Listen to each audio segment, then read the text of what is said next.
and placed on a fresh baked Italian roll. The General Store on 24 in Lewis. All right, 8:50. It's a Bill and Jessica show. Jermichael Mitchell, candidate for the mayor of Salisbury in studio. How you doing? Welcome back. Well, thank you guys as always for having me. Absolutely. We got Kevin Lindsay, my man in studio, YMCA of the Chesapeake, doing his thing. Also, your campaign manager. Yeah, for sure. So love it that you guys are like together, like a force to be reckoned with. Yeah, for sure. So Make a great team. I do have a question, and I hear this asked a lot when interview candidates go on interviews.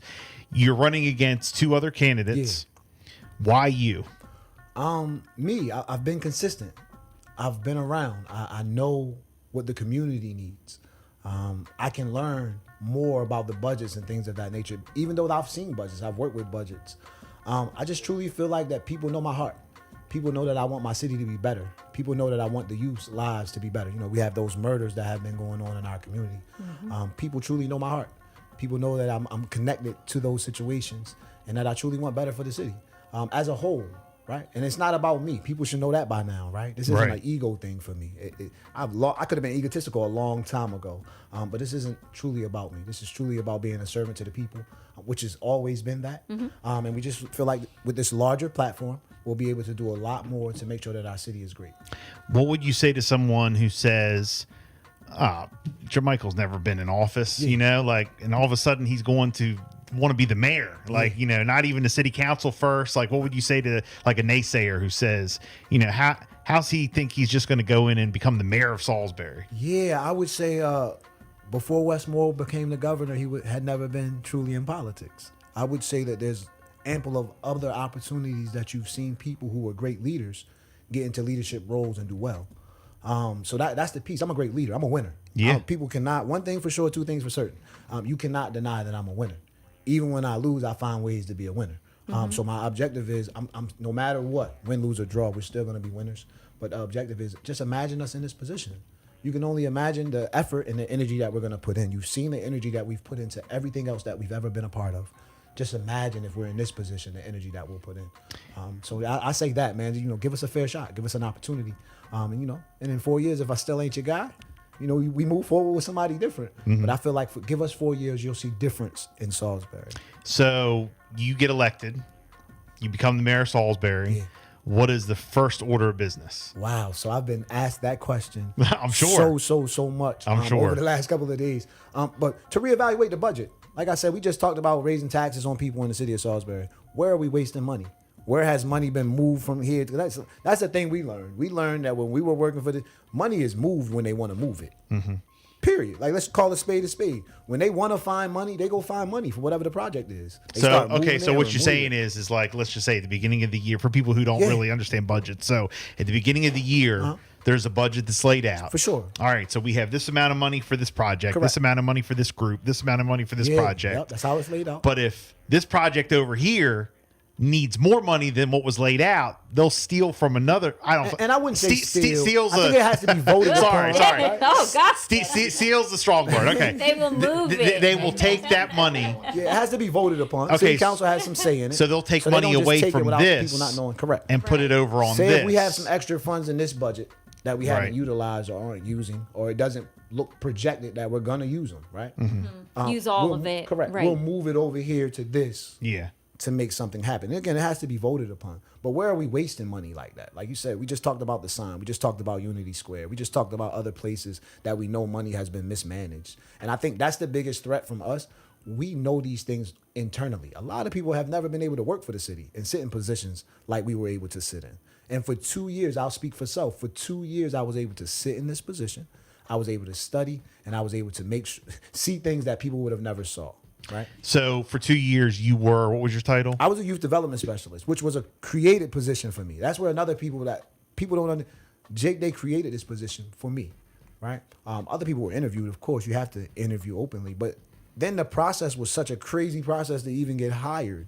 When people think you're a threat or people think that they can't control you, you go through things. Right. And I think that's one of the biggest pieces in the fear of here. It took me 6 months to get hired in this position that was created for me. Right.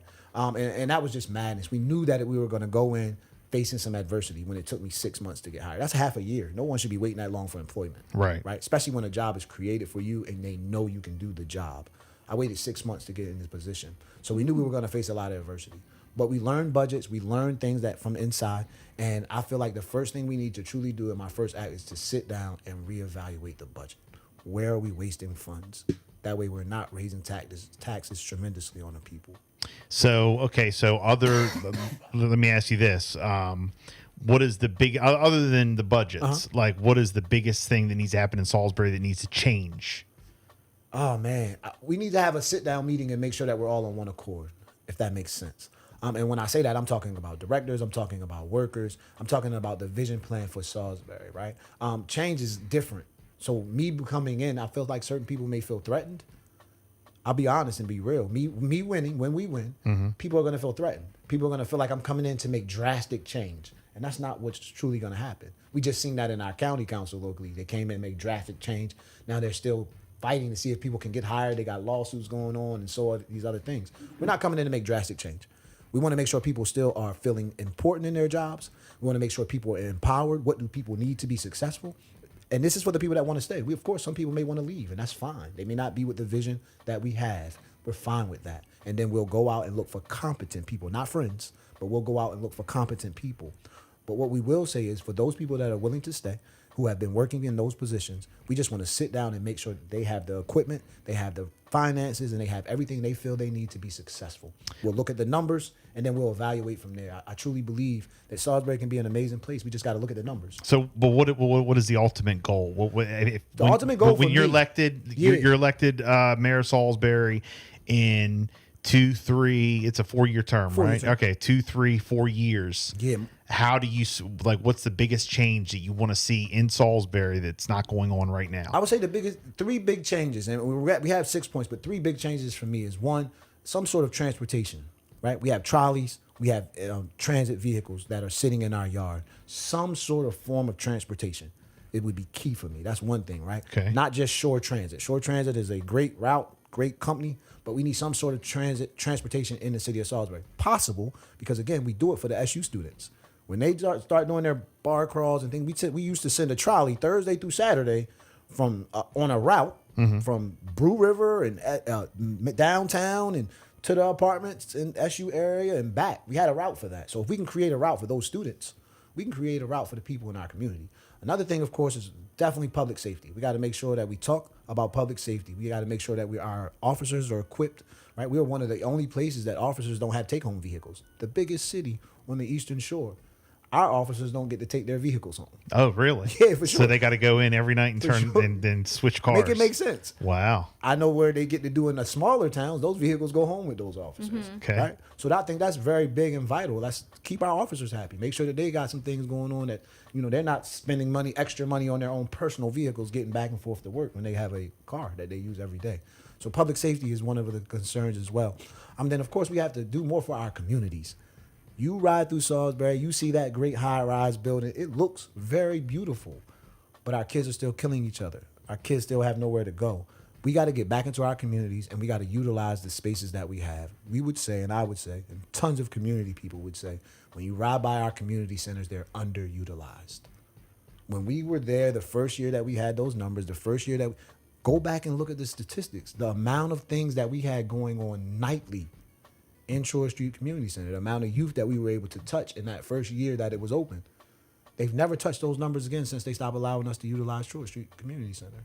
And we feel like that our communities matter just as much as downtown. So there would be a big change with more things happening in our community. There are roads that haven't been paved in over 10 years in our community. They've just been patched up. That's crazy that potholes are still there from 10 years ago. These things are important. People want to feel important in the neighborhood. They don't want to feel like everything has to be about downtown Salisbury. And I would say in the past 8 years, we've been told that the more that downtown grows, the more economically our city grows. Rent done went up. We still ain't got no jobs in our community. People keep talking about what they're going to do for fair housing, and they're doing nothing about that. They've done nothing, and they continue to talk about what they're going to do, and they still will do nothing. And the reason why they'll do nothing is because it's bigger than the city of Salisbury. Right? The county has to get involved. The state level has to get involved. So for people to start making promises about what they're going to do for housing as city officials, it's not much they can do. but we can continue to do our best to enforce codes on landlords, hold landlords accountable. So it's just different things like that, Bill, that people truly have to pay attention to. And you got to go back and check the facts. There are people who have sat on that council who have made bad decisions in their votings. Go check their votes. Go see who was about these bad decisions. And then cast your vote. Go back. If you think someone they're all knew- public. Yeah, it's all What public. they voted, yeah. Public information. Go check the voting. Go check the people's stats that had sit on that council and see what they've been doing in your community. And if there's things going on in your community that you don't like, go see who voted yes for that without asking you. Because they don't care about the people. They care about themselves and making decisions for themselves because they didn't ask the people if that's something that they wanted or needed. Candidate for the mayor of Salisbury, Jermichael Mitchell in studio. We got more with him and Kevin Lindsay coming up. Thank you. Power 1017. Hey, Delmarva. This is